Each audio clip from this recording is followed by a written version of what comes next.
नमस्कार, स्वागत है आपका। मैं हूं आपके साथ अमित गर्ग शुक्ला। एसपी सांसद शफीकुर रहमान बर्क ने तिरंगा यात्रा को लेकर बीजेपी पर बड़ा हमला बोला है। बर्क ने बीजेपी की नीयत पर सवाल उठाए हैं। तिरंगा यात्रा को लेकर कहा है कि बीजेपी विपक्ष को पीछे करना चाहती है। तिरंगा यात्रा से 2024 की तैयारी हो रही है। आरएसएस के नागपुर ऑफिस पर तिरंगा क्यों नहीं लगता? कुर्बानी के आधार पर देशभक्ति नापी जाएगी क्या? ये सवाल शफीकुर रहमान बर्क की तरफ से उठाए गए हैं और इन्हीं बातों को कहते हुए उन्होंने बीजेपी पर तंज कसा है और तिरंगा यात्रा को लेकर सवाल खड़े किए। आदमी तिरंगे की इज्जत करता है, हमारे मुल्क की एक अलामत है, निशानी है। लेकिन जहाँ तक इस बात का ताल्लुक है कि बीजेपी ने गवर्नमेंट के नाम पर के साथ सब झंडा लहराया जाए घर घर और एक जुलूस निकालना शुरू किया कि हर एक आदमी के हाथ में वो झंडा हो, तो क्या वो इससे उनकी इसमें नीयत साफ नहीं है। इसके पीछे उनका मिशन जो है अपनी पार्टी को फ़ायदा पहुंचाना या सन 24 की जीत के लिए ये तैयारी है। आरएसएस के लोग उस वक्त कहाँ थे जब हिंदुस्तान कुर्बानी दे रहा था। हिंदुस्तान पूरा मिलकर कुर्बानी दे रहा था, सबने, हिंदू मुसलमान सबने मिलकर कुर्बानी दी और हिंदुस्तान को आज़ाद कराया। तो आदमी की वफादारी और जो नापी जाएगी वो कुर्बानी से नापी जाएगी, ना कि सिर्फ झंडा लगाने से। और बर्क के बयान पर बीजेपी ने पलटवार किया है। बीजेपी का कहना है कि समाजवादी पार्टी के मुखिया जहां तिरंगा यात्रा को दंगा यात्रा बताते हैं, तो वहीं बर्क के बयान पर कोई कार्रवाई नहीं करके उसे साबित करने की कोशिश भी कर रहे हैं।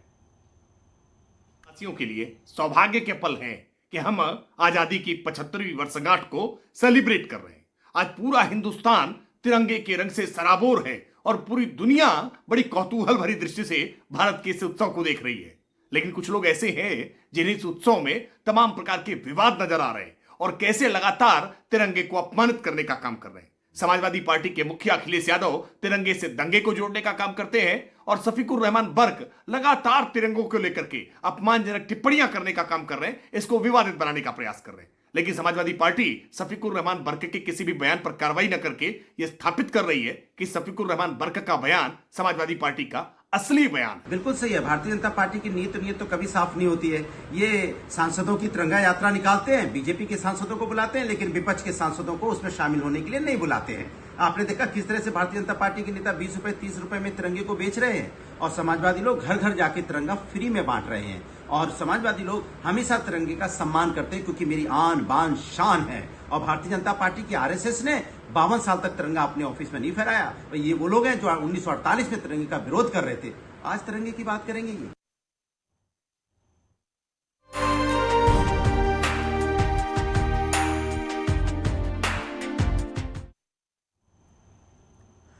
इधर संघ प्रमुख मोहन भागवत महाराष्ट्र के नागपुर में उत्तिष्ठ भारत कार्यक्रम में शामिल हुए।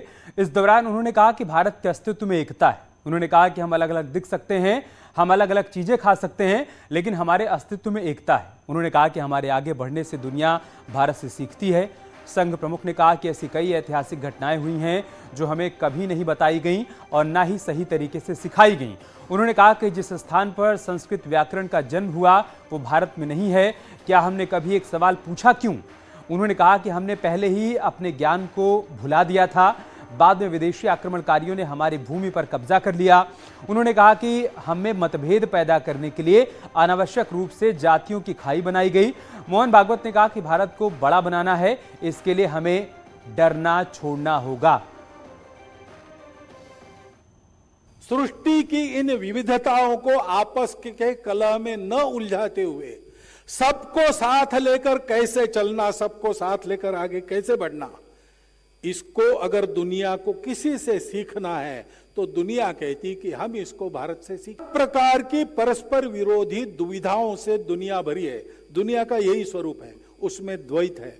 लेकिन अद्वैत की भूमि पर पक्का खड़ा रहकर द्वैत की दुविधा को ठीक से चलाना, managing the diversities, managing the dualities, ये कहां से आएगा? भारत से आएगा। उसको देने वाला भारत हमको खड़ा करना है। भारत का वो रूप है। भारत का वो अर्थ है, भारत का वो भाव है। अपने संविधान की प्रस्तावना में, अपने संविधान के मार्गदर्शक तत्वों में और अपने संविधान में नागरिक अधिकारों के साथ नागरिक कर्तव्य स्पष्टतया उल्लेखित है।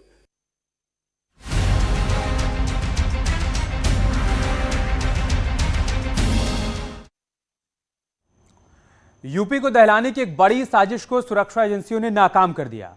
कानपुर में बड़ी कार्रवाई करते हुए यूपीए एसटीएफ ने जैश ए मोहम्मद के एक और आतंकी हबीबुल इस्लाम उर्फ सैफुल्लाह को गिरफ्तार किया है। ये गिरफ्तारी 3 दिन पहले सहारनपुर से गिरफ्तार किए गए आतंकी नदीम की निशानदेही पर हुई है। हबीबुल को वर्चुअल आईडी तैयार करने का एक्सपर्ट माना जाता है। वो अभी तक नदीम समेत करीब 50 पाकिस्तानी और अफगानिस्तानी आतंकियों की वर्चुअल आईडी तैयार कर चुका है। ये कई मोबाइल एप्लीकेशन के जरिए पाकिस्तान में बैठे अपने हैंडलर्स के संपर्क में रहता था। मूल रूप से सैफुल्लाह उर्फ हबीबुल्लाह बिहार के मोतिहारी का रहने वाला बताया जा रहा है।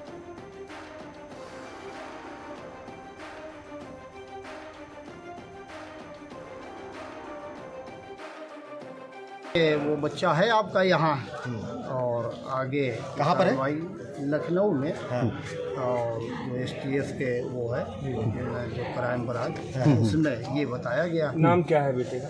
हबीबुल इस्लाम। क्या करता था? पढ़ाई लिखाई क्या? पढ़ाई लिखाई करता था। किस क्या? हिफ्ज़ है, हाफिज़ है। उसके बाद आलिम का कोर्स कर रहा था। और इधर ईद के बाद उसने पढ़ाई छोड़ दिया था। उससे हम नाराज़ भी थे, बल्कि हमने उनको निकाल भी दिया था कि भाई पढ़ाई बेवजह क्यों छोड़ रहे हो। भाई हमारे यहाँ कोई ऐसी मजबूरी नहीं, कोई परेशानी नहीं, तुमको इस काम के लिए लगाया है, तुमको ये काम मुकम्मल करना चाहिए। और 5-6 साल का कोर्स था। और भी जो बच्चे हैं वो पढ़ते हैं सभी? कितने बच्चे? नहीं, एक बच्चा पढ़ता है, वो गुजरात में है, छोटा सबसे। काहे की पढ़ाई करना?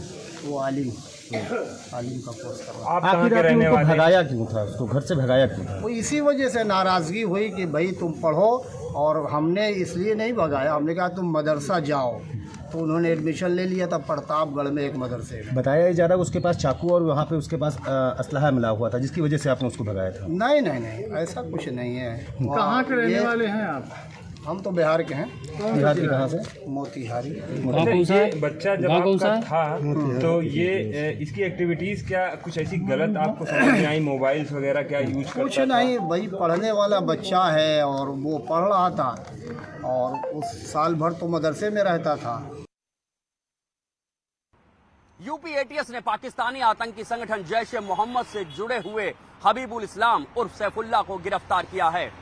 सैफुल्लाह के कब्जे से एक बटन वाला चाकू बरामद हुआ है। ऐसा माना जा रहा है किसी बड़ी वारदात को अंजाम देने की तैयारी कर चुका था सैफुल्लाह मूल रूप से बिहार के मोतिहारी का रहने वाला है। उसके पिता कुछ समय पहले फतेहपुर आए थे और यहां पर सैफुल्लाह दीनी तालीम ले रहा था। बीते दिनों सहारनपुर से गिरफ्तार मोहम्मद नदीम के संपर्क में था सैफुल्लाह, और सैफुल्लाह पूरी तरह से रेडिकलाइज हो चुका था। तमाम मुस्लिम युवाओं को जिहाद के लिए भड़का भी रहा था। ये बात भी सामने आई है कि जैश ए मोहम्मद के इशारे पर तमाम युवाओं को वो आतंक के लिए भड़काकर भर्ती कर एक नया संगठन बनाने की फिराक में भी था। अब यूपी एटीएस जल्द ही सैफुल्लाह को पुलिस कस्टडी रिमांड में लेकर करेगी पूछताछ। कैमरामैन अनिल के साथ ऋषभ त्रिपाठी, न्यूज 18 लखनऊ। इधर समाजवादी पार्टी के नेता स्वामी प्रसाद मौर्य ने नोएडा के पुलिस कमिश्नर आलोक कुमार सिंह को 11.50 करोड़ की मानहानि का नोटिस भेजा है और श्रीकांत मामले में बदनाम करने का आरोप लगाया है। हमारे संवाददाता ने स्वामी प्रसाद मौर्य से बातचीत की। स्वामी प्रसाद मौर्य ने कहा कि मैं साफ कर देना चाहता हूं कि श्रीकांत त्यागी को विधानसभा का पास मैंने नहीं जारी किया था।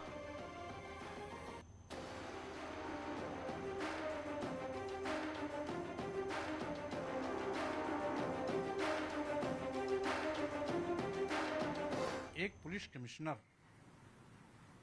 जो मात्र डीजीपी के एक पायदान नीचे है, एडीजी स्तर का अधिकारी है, वह दूध में बच्चे की तरह हरकत करे, ये अपने आप में अक्षम्य अपराध है। उनके पास सारी जांच एजेंसी है।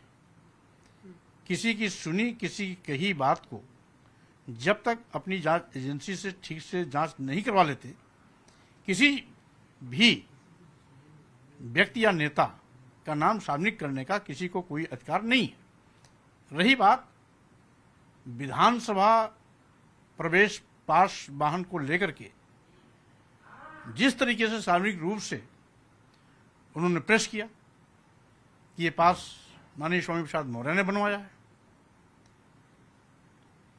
जबकि जो हमें सोशल मीडिया पर फोटो दिखाई पड़ा, देखने से पता लग जाता है कि स्कैन किया हुआ पास है।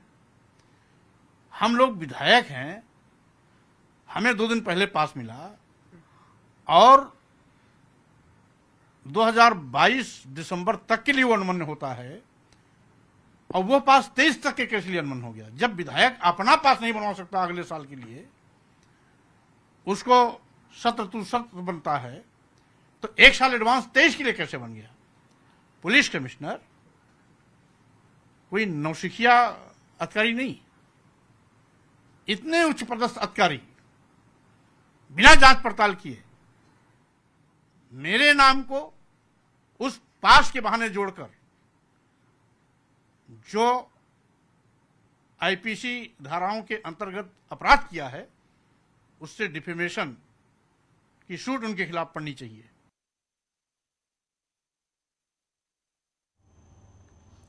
इधर बांदा नाव हादसे का नया वीडियो सामने आ गया है। वीडियो में नाव डूबती हुई दिखाई दे रही है। नाव पर 28 लोग सवार थे।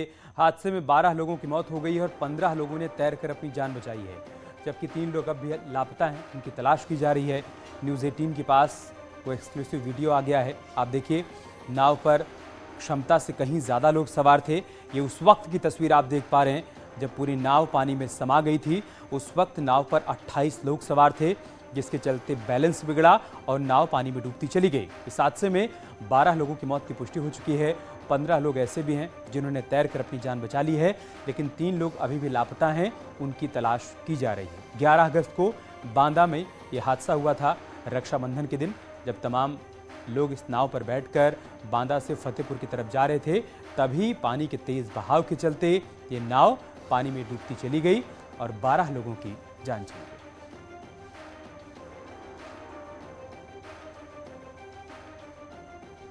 लोग थे 35 से कम नहीं थे, ऊपर थे। 35 से ज्यादा होंगे। मोटरसाइकिल कितनी थी उसमें नाव में? मोटरसाइकिलें 3 थी, जिसमें 2 दूसरे की थी, एक मेरी न्यू बाइक थी। अच्छा, तो वो भी डूब गई होंगी। अच्छा, आप भी नाव में सवार? जी, मैं। कैसे निकले हैं आप? जब नाव पलट गई तो मैं तैर के, मुझे तैरना आता है तो मैं तैर के। अच्छा, तैर के आ गए। अच्छा, कितने लोग लगभग अभी डूबे होंगे नाव में? करीब 10-12 लोग बचे हैं, उसके अलावा जो भी थे बच्चे और लेडीज सारे डूब गए। सब डूब गए। लगभग कितने लोग सवार होंगे नाव में? 35 लोग बताए, तो 35 के ऊपर थे, नीचे नहीं थे। अच्छा, नाव डूबने का कारण क्या था? क्या कारण थे, अब हम इसको कहते थोड़ी है। अब इधर उधर किया ना, हल्का भी लगा। सिचुएशन वहाँ कैसे समझ में आई? पानी का हल्का लगा और इधर उधर से नाव में पानी भर गया था। अच्छा, इन्होंने फिर क्या किया, इन्होंने रस्सा खोल दिया, उसके बाद फिर रस्सा चढ़ा रहे थे, तभी वो नाव पलट गई। और एक बड़ी खबर आगरा से, जहां पर एक महिला की दबंगई सामने आई है। वायरल हो रहे वीडियो में महिला एक गार्ड को पीटते हुए और गाली देते हुए दिखाई दे रही है। दरअसल न्यू आगरा इलाके की LIC कॉलोनी में स्ट्रीट डॉग घुस रहे थे। स्ट्रीट डॉग के घुसने पर गार्ड ने सभी स्ट्रीट डॉग को भगा दिया था, जिससे गुस्साई महिला ने गार्ड के साथ बदसलूकी शुरू कर दी। तस्वीरें देखिए आप, जो कि आगरा से सामने आई हैं। ये महिला क्या कह रही है, गार्ड से कैसे बदसलूकी कर रही है, वो भी सुनिए।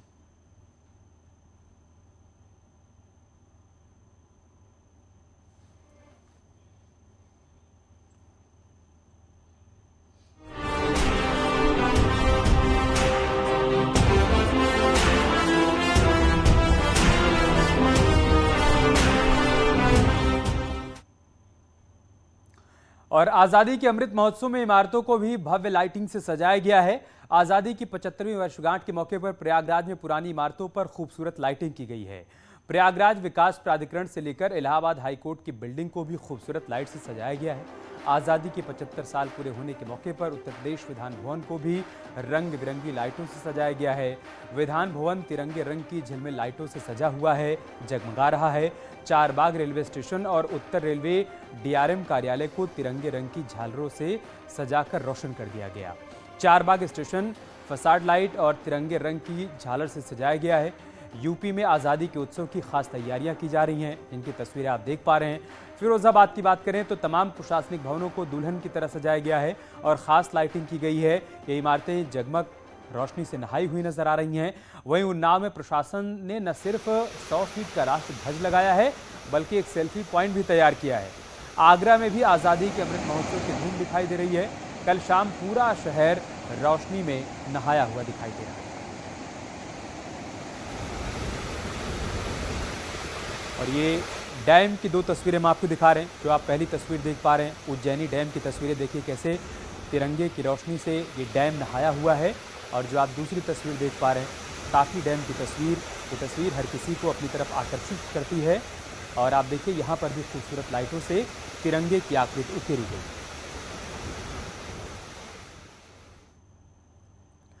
देश में आज़ादी के अमृत महोत्सव का उत्साह लगातार देखने को मिल रहा है। देश की तमाम ऐतिहासिक इमारतों को बेहद खूबसूरती से सजाया गया है। इसी मुहिम को लेकर आर्टिकल्चर सर्वे ऑफ इंडिया ने एक वीडियो भी जारी किया है जिसमें देश भर की इमारतों की सजावट को दिखाया गया है।